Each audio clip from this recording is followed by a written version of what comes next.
up that Brandon is casting. Assuming he can cast them all on curve, I actually like what they do in this matchup. I think he's favored. Yeah, absolutely. A lot of his cards are just able to pick apart the things that are important, and as long as you keep Paul off the board or off the battlefield, it's going to be easy to just stay ahead and apply pressure. Well, maybe harder to do this game. Paul winning the die roll. Turn 1 Llanowar Elves on the play. Follows it up with Incubation Druid. That creates a lot of situations where if you're on the draw and your opponent has a Llanowar Elves, it's going to feel like you're going third instead of second. Yeah. I mean, if Paul can get out with an Omnath early, something like that, it's really hard for a tempo deck to adapt. Now, Paul, despite 5 mana here on turn 3, he was on a mulligan to 6. We do, however, see Omnath. There are 4 Essence Scatters in Brandon's deck. Let's see if he has one. Also caught 2 copies of Syncopate. Little surprising to see no sort of action for this from Dempsey. Yeah, I mean, he was really hoping that he would be able to land a counterspell on this. Instead, it is one of his copies of Brineborn Cutthroat, a card that really rewards him for playing at instant speed. Well, we do see a revised copy of Unsummon hiding out in Dempsey's hand there. With a full set of those, 1 spell resolving is not that horrible.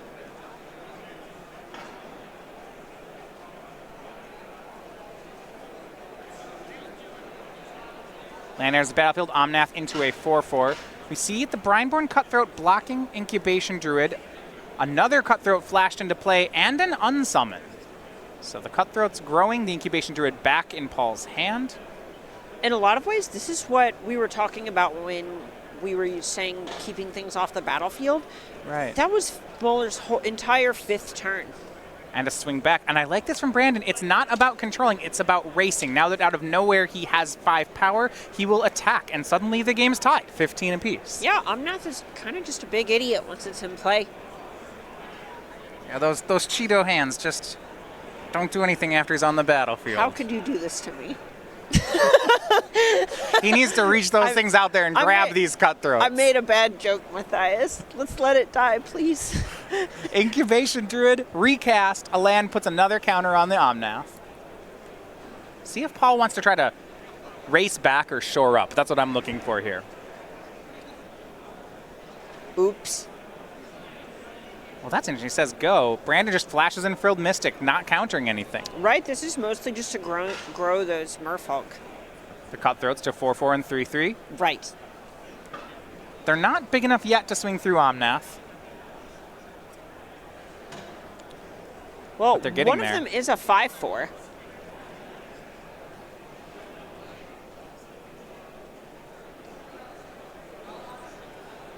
So we could trade it. And we see Muller flooding a little bit, which may feel bad for now, but you know, the closer we get to those 8 lands, soon Omnath will be drawing cards as well. And here's that big payoff. Brandon with the double green makes Night Pack Ambusher. The 4/4 flash for 4. Gives other Wolves and Werewolves +1/+1. At the beginning of his end step, if he didn't cast a spell, it makes a 2/2. And as we notice this game, Brandon has not cast a spell in his main phase yet. Right, and this is the upside to playing this sort of deck against something like Temur Elementals. Elementals is not that great at interacting. So swing, this is the 6/5 Cutthroat. Brandon offering a trade with Omnath.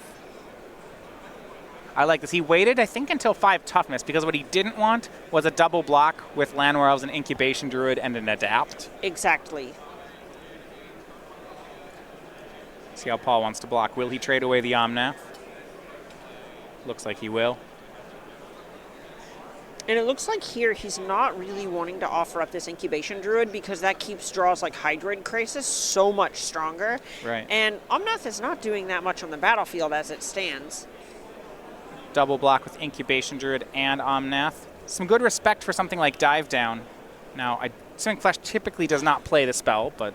Right, the deck's still fairly fresh at this point, and it wouldn't be shocking to possibly be caught off guard by something like that. So Omnath trades with the Cutthroat. Land from Brandon, shocks to 13. No main phase spell means a wolf enters the battlefield. Oh, that's a classic wolf. Some 2011 SCG Tour action. Yeah, that's like a Huntmaster of the Fells Wolf.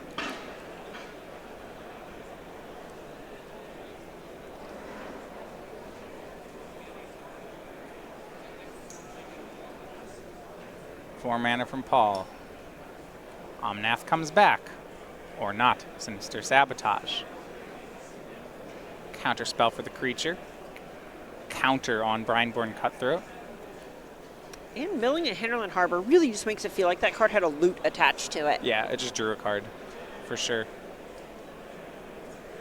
Another spell. Last card, Cavalier of Thorns. Brandon says no again. Another Sinister Sabotage. Another mill over a land. Some pretty strong counters there from Brandon. It feels like Brandon's just running away with this game. Yeah, and here's the full swing. So 7 power. The Mystic makes 10. The Wolf makes 14, and the Wolf token makes 17. So a chump block here, and Paul still takes 10. He's going to drop to 3. Brandon makes another Wolf. And that should just about do it.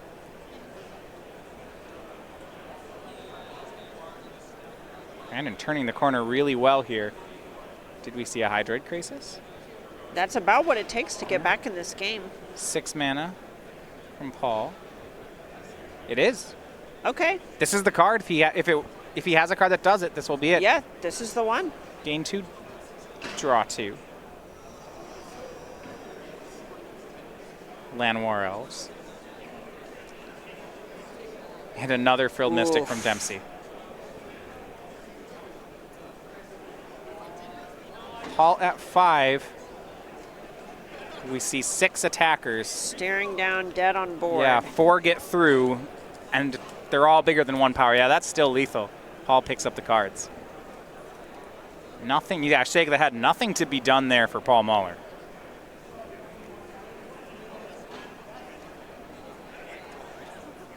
And he knows it. It does feel like, despite the fact that Paul's a ramp deck, if this game goes late, I'm not sold on his ability to win them. Yeah, so the big issue is not necessarily how powerful Paul's cards are if he can't keep them in play. Dempsey's, a lot of his cards are very good at pressing an advantage. These are things like Frilled Mystic, Sinister Sabotage, and so on. These are not cards that are good if Dempsey is behind, but it does take Muller a little bit of sort of building in the early phases of the game that is not good at putting him out ahead. So if Muller's on the back foot, we saw that game where he just couldn't get a foothold in the game because every time he tried to play a card, it would get countered and Paul would take 5. Yeah. It feels like the key card for Paul might be Cavalier of Thorns, just something that on rate is very good and helps him to ramp. Yes, exactly. And it's also very good where even if it ends up getting outsized by that Brineborn Cutthroat, it's still going to be able to turn into a different card and hopefully keep him on the battlefield somehow. Let's take a look at the sideboard of the Simic Flash deck. We haven't seen much of it. 3 Entrancing Melody, 4 Ceratops, 4 Growth Chamber Guardian, not something you normally see in the sideboard. And then 2 Negate and 2 Carnage Tyrant. So the draw to something like Growth Chamber Guardian is something that's going to be very good against your grindy decks like Esper, because after turn 2, you really don't have to tap out that much for it. It's this spot where it plays very well to your strength of hold up my mana, but still have something to do with your mana, even if nothing good comes of it. So when you say grindy deck, now Paul's deck's full of 2-for-1s, but is that a grindy deck or more of a ramp deck? So it's much closer to a ramp deck. A grindy deck traditionally is something that we think of as close to Esper Hero, where rather than trying to have a bunch of 2-for-1s that accrue resources, you want to trade resources using things like Thought Erasure or Oath of Kaya and so on to pick someone apart and then have we'll say a Planeswalker to rebuild your cards while your opponent's sort of left picking up the pieces of what's left. Well, if you're looking to pick up some Magic cards, the Star City Games weekly sale is still going on through today. Of course, we have one every week. That's why it's the weekly sale. But it changes each week, so make sure you get to check out the weekly sale before the end of day today because it changes Monday morning. Right now, we have all promo cards 10% off. You can see that at starcitygames.com/sale. Have you ever cast a Prismatic Geoscope before in Commander? That is a messed lot of up mana. card. Speaking of ramps, that is... even in just a 3-color deck, that card's preposterous. Still a mana rock that taps for 3. Yeah, exactly. You know, Gilded Lotus is good enough. Yeah. And that card's usually Gilded Lotus with upside. I suppose when it taps for 5, it's pretty unreasonable, huh? Yeah, it's a fine card. It's a pretty nice card. Ramps you straight from your 5 drops to your 11 drops. What more could you ask for? That's a Matthias curve if I ever heard one. It's actually free, isn't it? Just For 5 mana, because you can tap it the turn it comes into play. It comes into play tapped. Okay. Or excuse me, it enters the battlefield tapped. All right. So the 5 to 11. Yeah, we're jumping. All right, I'm in. Gotta find some good 11 drops. It's nice. You can go 1, 2, 3, 5, 11. I like that you put the rampant growth in there to get us to they used to skip 4. Well, see, normally in Commander you have something like Solemn Simulacrum, but that puts you from 4 to 6, and we're wasting mana. And time is mana, you know? So you have Chromatic Lantern instead. You can have that Soul Ring draw. 1, 4, 5, 11. Ooh. You know? Well, Soul Ring does not play very well with Prismatic Geoscope. Right. We have to, like, Manamorphose it or something. No, that's hard. That's really hard to do. Even then, you can only Manamorphose one of them. Yeah, I got to be honest with you. At the point where we're going to Manamorphose we're going to, like, Mana Silex it, or, okay. That's like the thing where when you fetch on turn 1 on the draw and the other person goes, Spirit Guide, Manamorphose, Stifle, ha! You're right, Soul Ring's probably not good in this deck I'm describing. Well, I wouldn't go that far. Yeah. Ooh, if you go land, Soul Ring, Signet, and then another Signet. There we go. We did it. Turn 3, Prismatic Geoscope. Turn 4, 11 drop. Land, Soul Ring, Signet is when you skip from 1 to 5 on the second turn. That's nice. Both players starting off with some lands here for game 2. Paul's going to try for Risen Reef. We did not see that one last game, and it does resolve. Again, right into Syncopate and Essence Scatter mana. Paul showing no fear and getting rewarded. Well, this is the point where if you're on Paul's side, you don't really have a ton of ways to finesse these spells, so you kind of are priced into just jamming into them and calling Dempsey's bluff every turn. Attacking a pass for Dempsey. So Muller to 18. Does he have more elementals? We'll see. What Muller really wants to do is, if he has another land, to try and hold up something like Veil of Summer to protect his spells from counter magic. Second Risen Reef. This could be concerning for Brandon. That's just so many cards. Right. Merfolk Trickster. Okay, I like this. With it on the stack, taps Risen Reef and removes its abilities, so Paul only gets 1 Risen Reef trigger. That's cute. Yeah. I'm into that. For now, future elementals will draw all the cards. If they resolve. Swinging for 4. So one thing, Paul, both of his Risen Reefs have missed on lands. And while cards in the hand are a good thing, on this board, I think Paul is regretful that he doesn't have more lands from them. Right. Now Dempsey's at the point where Frilled Mystic is online and he's ahead on the battlefield, which is basically how this deck functions. Fifth land from Paul. You see he has Cavalier of Thorns in hand, but it just looks so bad on this board to try for something like that. Right, you really, really want to have something like Veil of Summer to try and back that card up against the wall of counterspells deck. Yeah, I just don't know if I want to jam into 4 open mana like this. Right, you really might want to use some sort of bait spell like an Omnath. So Paul just says go. And here's the price of not calling the bluff. It's Nightback Ambusher. For Paul to say go here, he has to have some sort of instant in hand. Right. Has to spend his mana, but his deck, very low on instants. He has Fry in the deck, and he will cast Fry on a Merfolk Trickster. That's a start. That's at least something. Yeah, still taking 6 on the attack. Then Brandon's going to get a Wolf. And the awkward thing about taking this line is if Paul doesn't have that Veil already lined up, then he's in the exact same spot that he was last turn on this turn, except now Dempsey has had an extra card and an extra turn of attacking. Yeah. Where I think Paul's going is Chandra Awakened Inferno. That one can't be countered. That's pretty attractive against a Frilled Mystic, that's for sure. Enters the battlefield with 6 loyalty. So the plus ability deals Brandon damage. That's not going to play too much here, but -3, it deals 3 damage to each non-elemental creature. That would take care of everything except for the Ambusher.